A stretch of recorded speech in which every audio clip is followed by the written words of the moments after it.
की चेन लूटकर फरार हो गए। स्कूटी पर सवार महिला की चेन तोड़ी गई। बाइक सवार दो बदमाशों ने यह चेन स्नैचिंग की है। बाइक के पीछे बैठे युवक ने झपट्टा मारकर चेन को तोड़ा। सीसीटीवी में ये चेन स्नैचिंग की वारदात कैद हो गई।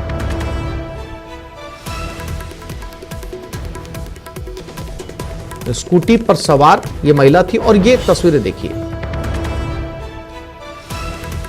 ये बदमाश पास में जाता है और ये चेन खींचकर तोड़कर वहां से फरार हो जाता है। और आगे दूसरा बाइक सवार खड़ा था। जो इसे अपने साथ लेकर बिठाकर चला गया। हालांकि महिला ने खूब हिम्मत दिखाने की कोशिश की, बाइक के पीछे भी दौड़ी, अपनी स्कूटी को दौड़ाया उन लोगों के पीछे, लेकिन ये लोग फरार हो चुके थे। और तस्वीरों में साफ तौर पर दिखाई भी दे रहा है कि इस स्कूटी पर एक छोटा बच्चा भी इस महिला के साथ में बैठा था। पुलिस अब तलाश कर रही है कि ये दोनों शख्स कौन थे, क्या इनकी बाइक के नंबर इस सीसीटीवी फुटेज में आ रहे हैं, और जो कि नजर आ रहा है। और विष्णु जयपुर से हमारे साथ जुड़ गए। विष्णु, साफ तौर पर सीसीटीवी फुटेज में नजर आ रहा है कि कैसे ये युवक इस महिला के पास जाता है। इस महिला की स्कूटी पर एक छोटा बच्चा भी है, चैन खींचता है, दूसरी बाइक पर चला जाता है। महिला पीछा करने की कोशिश करती है, लेकिन ये लोग फरार हो जाते हैं। लेकिन इसमें विष्णु, इस सीसीटीवी फुटेज में इस बाइक के नंबर भी देखे जा सकते हैं।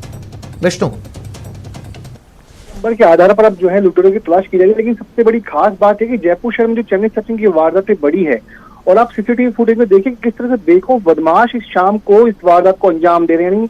कोई खाना, कोई खौफ उनको नजर नहीं आ रहा है। सरे राह एक महिला जब अपने बेटे के स्कूल लेके जा रही होती है, और जब स्कूटी पर एक मकान के सामने आकर वो रुकती है, तभी बदमाश वहां आते हैं, पीछा करते हुए आते हैं। एक बदमाश बाइक से उतरता है, उतरने के बाद चेन स्नैचिंग की वारदात को अंजाम देता है, और वो बदमाश आराम से वहां से भाग निकलते हैं। ऐसे में लेकिन पुलिस जरूर ये है कि इन नंबरों के आधार पर पुलिस बदमाशों को तलाश कर लेगी। लेकिन सबसे बड़ा सवाल ये है कि राजधानी देखो जो बदमाश हैं वो महिलाओं के साथ चेन स्नैचिंग की वारदातों को बेखौफ होकर अंजाम दे रहे हैं। जी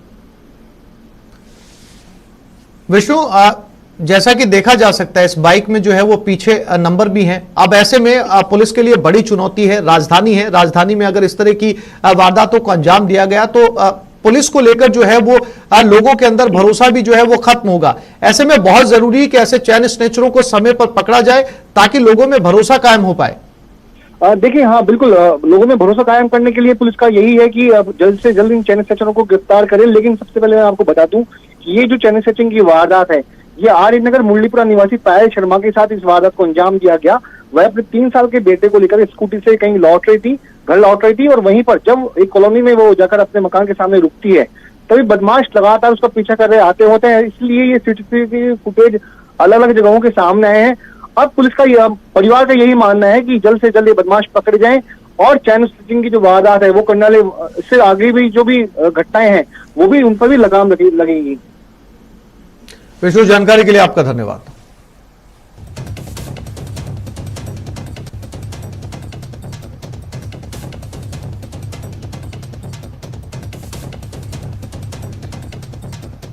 और भरतपुर में न्यूज 18 राजस्थान की खबर का बड़ा असर। एएसआई जगराम द्वारा बुजुर्ग व्यक्ति को कॉलर पकड़कर घसीटने का मामला। पुलिस अधीक्षक श्याम सिंह ने मामले में एक्शन लिया है। दोषी एएसआई जगराम को लाइन हाजिर कर दिया। पूरे मामले में विभागीय जांच की जाएगी। ऐसे कृत्य से पुलिस की छवि धूमिल होती है, यह कहना है पुलिस का, और बेहद जिम्मेदाराना बयान एक पुलिस अधीक्षक से जिस बयान की उम्मीद की जा सकती है वो बयान कि इस पूरे मामले की जांच की जाएगी। और ऐसे में पुलिस की छवि धूमिल होती है। जो हम एसएचओ से जानने की कोशिश कर रहे थे, उन्होंने लगातार एएसआई का बचाव किया। उन्होंने कहा कि मंच से ये बुजुर्ग चढ़ने की कोशिश कर रहा था। एसएचओ ने एक बार भी नहीं कहा कि एएसआई का ये तरीका गलत था, ये तरीका ठीक नहीं था। और वही जिम्मेदारी ली एसपी ने, लाइन हाजिर किया। साथ ही साथ ये माना कि इस तरह की तस्वीरें पुलिस की छवि को धूमिल करती हैं। न्यूज 18 राजस्थान की खबर का बड़ा असर। अब से कुछ देर पहले ही हमने ये खबर दिखाई थी, और हमने उसी इलाके के एसएचओ से बात की। एसएचओ ने लगातार बचाव किया एएसआई का, लेकिन वहीं पर एसपी ने फौरन एक्शन लिया, और एक्शन लेने के बाद एएसआई को लाइन हाजिर किया। साथ ही साथ ये कहा, ऐसी तस्वीरें पुलिस की छवि को धूमिल करती है, पूरे मामले की जांच की जाएगी।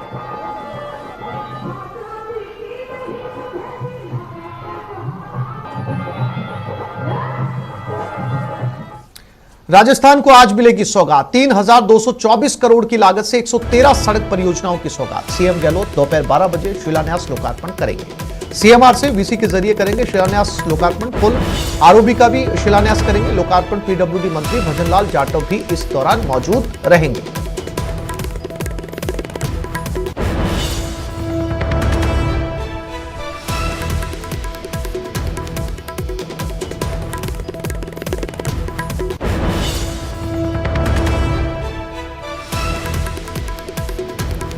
तो आज राजस्थान को कई तोहफे मिलने जा रहे हैं। पुल आरओबी का शिलान्यास करने और लोकार्पण होगा। इस दौरान मुख्यमंत्री के साथ साथ पीडब्ल्यूडी मंत्री भजनलाल जाटव भी कार्यक्रम में मौजूद रहेंगे। योजना की लागत है 3,224 करोड़। 113 सड़क परियोजनाओं का शिलान्यास होगा।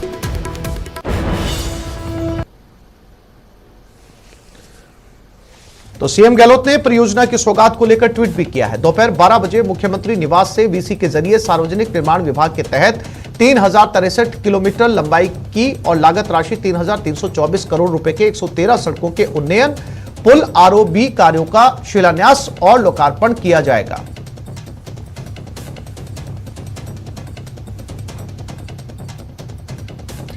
तो दोपहर 12 बजे मुख्यमंत्री निवास से वीडियो कॉन्फ्रेंस के जरिए सार्वजनिक निर्माण विभाग के तहत 3,063 किलोमीटर लंबाई की सड़कों का और लागत राशि 3,324 करोड़ की 113 सड़कों का उन्नयन, पुल आरओबी कार्यों के शिलान्यास का लोकार्पण किया जाएगा।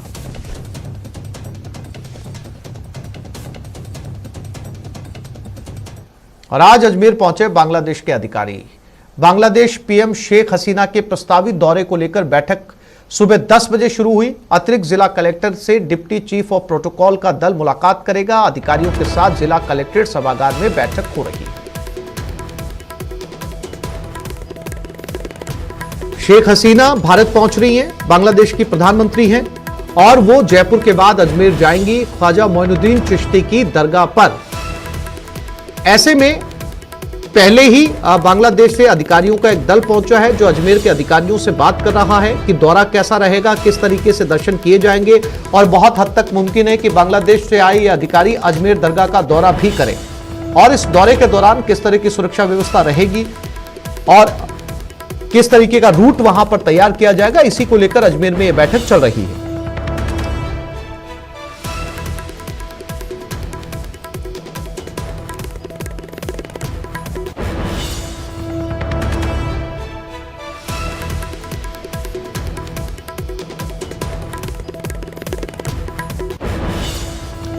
चाकसू विधायक वेद प्रकाश सोलंकी के एक बयान से प्रदेश की सियासत में पारा गर्मा सकता है। दरअसल वेद प्रकाश सोलंकी ने खुद को पार्टी का नहीं पायलट का सिपाही बताया।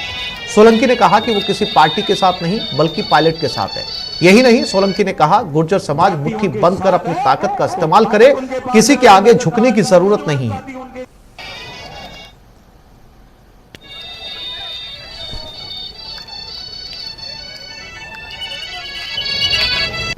एक चीज लेकिन आपसे कहना चाहता हूं, एक चीज ध्यान रख के सुन लो।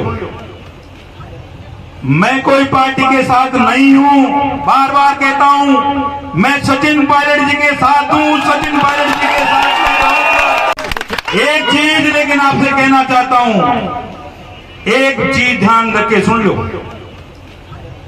मैं कोई पार्टी के साथ नहीं हूं, बार बार कहता हूं। मैं सचिन पायलट जी के साथ हूं, सचिन पायलट जी के साथ।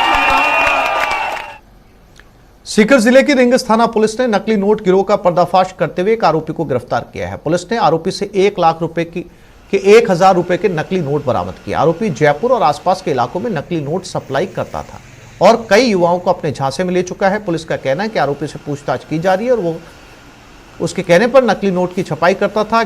इसकी जांच की जा रही है। पुलिस के सामने आए इससे जुड़े हुए कई गिरोह।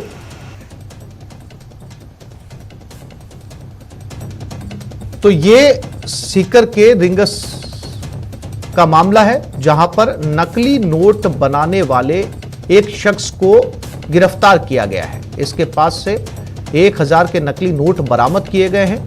जानकारी जुटाई जा रही है कौन कौन से इसके साथ लोग जुड़े हैं और अब तक कितने नकली नोटों को यह बाजार में चला चुका है। साथ ही साथ इसे उस जगह भी ले जाया जाएगा जहां पर यह नकली नोट बनाया करता था, किस तकनीक से ये नकली नोट बनाता है, इसके लिए सीकर पुलिस इसे मौके पर लेकर जाएगी।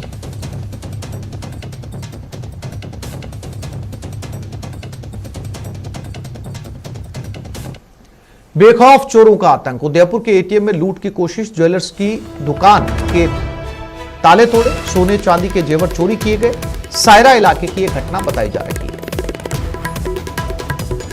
उदयपुर के एटीएम में लूट की कोशिश हुई है और कपिल शिमाली उदयपुर से हमारे साथ जुड़ गए। कपिल, क्या अपडेट इस लूट को लेकर? देखिए, ये घटना सायरा थाना इलाके की है और एसबीआई बैंक का एटीएम था, वहां पर लूट का प्रयास किया गया। बीती रात कुछ लोग एटीएम पर पहुंचे और एटीएम को लूटने का प्रयास किया। हालांकि उसमें अभी तक जो जानकारी मिली है उसके अनुसार उन्हें सफलता नहीं मिली। इसके अलावा उसी क्षेत्र में एक ज्वेलर्स की दुकान पर भी चोरों ने धावा बोला और वहां पर ताले तोड़ते हुए प्राथमिक सूचना के अनुसार लाखों रुपए के सोने चांदी के जेवर लेकर जो चोर हैं वो फरार हुए हैं। इसकी सूचना मिलते ही अब सायरा थाना पुलिस फिलहाल मौके पर है और मौके पर साक्ष्य जुटाने के प्रयास किए जा रहे हैं और मामला दर्ज कर अनुसंधान जारी है। जी कपिल, हैरानी की बात है, 72 घंटे पहले उदयपुर में इतनी बड़ी लूट हुई है, जो प्रदेश की सबसे बड़ी लूट कही जा सकती है। उसके बाद में लगातार जो है ज्वेलर्स की लूट, एटीएम की लूट, यानी कि देखा जाए तो पुलिस का कहीं कोई खौफ नहीं, लुटेरे बेखौफ उदयपुर में घूम रहे हैं।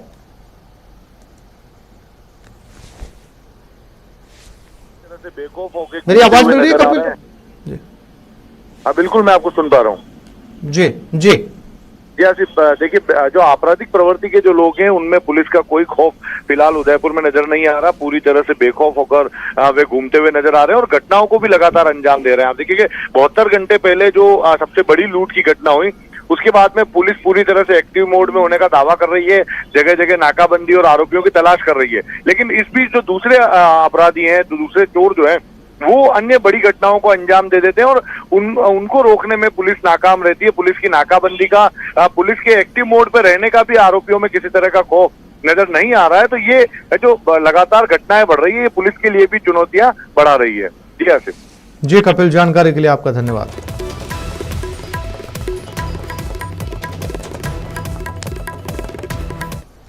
प्रदेश में लंपी वायरस संक्रमण का प्रकोप जारी है। अब तक 8,75,000 से ज्यादा पशुओं में लंपी फैल चुका है। 38,000 से ज्यादा पशुओं की लंपी से मौत हो गई है। 8,22,000 से ज्यादा पशु अभी भी संक्रमित हैं। 4,65,000 से ज्यादा पशुओं को ठीक किया जा चुका है। सभी 33 जिलों में लंपी वायरस संक्रमण अब फैल चुका है, जो कुछ दिनों पहले केवल 27 जिलों तक था।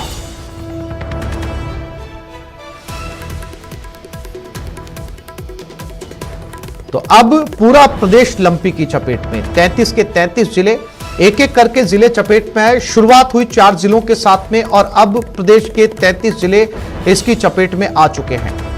लाखों में अब तक जो है वो संक्रमण फैल चुका है। कई हजार पशु मारे जा चुके हैं। हालांकि इस दौरान यह भी सामने आया कि 4 लाख के करीब पशु ठीक भी हुए हैं। जब उनकी केयर की गई, दवाइयां दी गई, एंटीबायोटिक दी गई, इंजेक्शन दिए गए, वो ठीक भी हुए हैं। लेकिन इतनी ही तादाद में पशुओं की मौत की भी खबर सामने आई है। अब ऐसे में बड़ी चुनौती। राकेश शर्मा हमारे साथ जुड़ गए हैं। राकेश, 4 जिलों से शुरू हुआ लंपी अब पूरे प्रदेश में फैल चुका है। एक भी जिला बाकी नहीं है जहां पर लंपी नहीं पहुंचा है। लेकिन जो बचाव और उपचार है उनकी स्पीड अभी भी कम।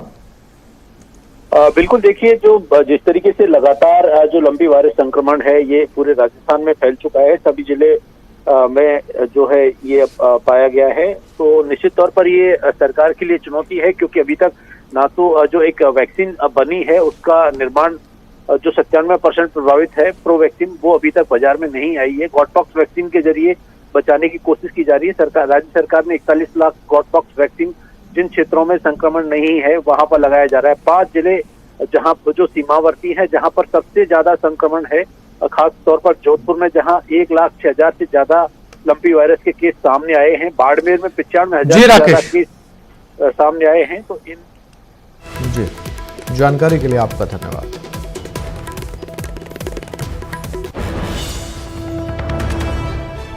तो इस बुलेटिन में फिलहाल इतना ही। नमस्कार।